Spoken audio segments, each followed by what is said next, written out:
Sobat Inko, jika pada video sebelumnya kita sudah membahas mengenai elektrostatik pada elektronik, selanjutnya kita akan membahas mengenai elektrostatik pada proses cetak.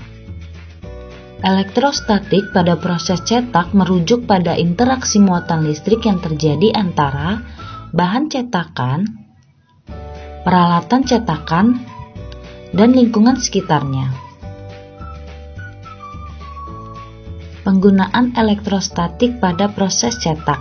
Yang pertama ada pengisian drum. Dalam mesin cetak laser diisi dengan muatan listrik menggunakan proses elektrostatik. Yang kedua, penarikan toner, di mana muatan listrik pada drum menarik toner ke permukaan. Dan yang ketiga ada transfer toner. Setelah toner menempel pada drum, elektrostatik juga digunakan untuk mentransfer toner dari drum ke media cetak. Yang keempat ada fiksasi toner. Setelah toner ditransfer ke media cetak, elektrostatik juga terlibat dalam proses fiksasi toner. Dan yang terakhir ada penghilang sisa toner, di mana setelah cetakan selesai, elektrostatik digunakan untuk menghilangkan sisa toner dari drum dan permukaan lainnya. Selanjutnya ada penyebab elektrostatik pada proses cetak, yaitu yang pertama ada gesekan material. Saat material seperti plastik atau serat digesek satu sama lain atau dengan peralatan cetak, muatan listrik statis dapat terbentuk. Lalu yang kedua ada kelembapan rendah. Udara dengan kelembapan rendah cenderung meningkatkan kemungkinan terjadinya elektrostatik.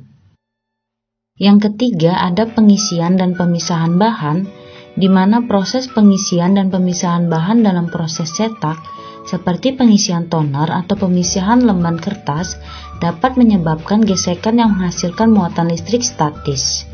Dan yang keempat, ada sifat material, di mana sifat-sifat material yang digunakan dalam proses cetak juga dapat mempengaruhi terjadinya elektrostatik. Selanjutnya ada dampak elektrostatik pada proses cetak. Yang pertama, kertas menempel. Muatan listrik pada kertas atau bahan cetakan dapat menyebabkan kertas menempel pada peralatan cetak.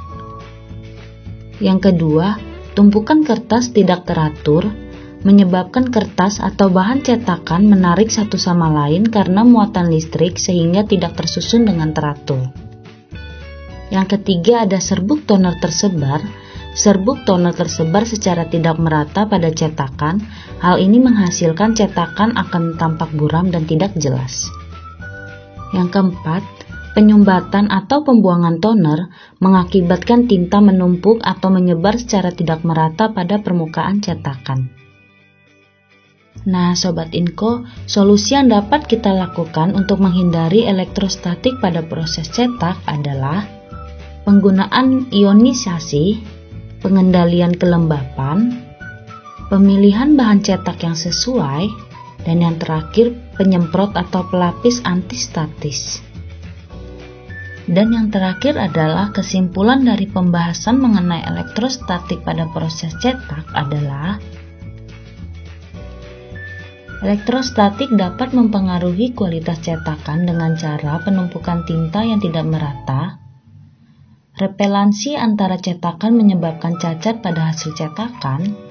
Dampak elektrostatik yang tidak terkendali dalam proses cetak dapat menghasilkan cetakan yang tidak konsistensi dalam hal kualitas, intensitas, dan ketajaman warna.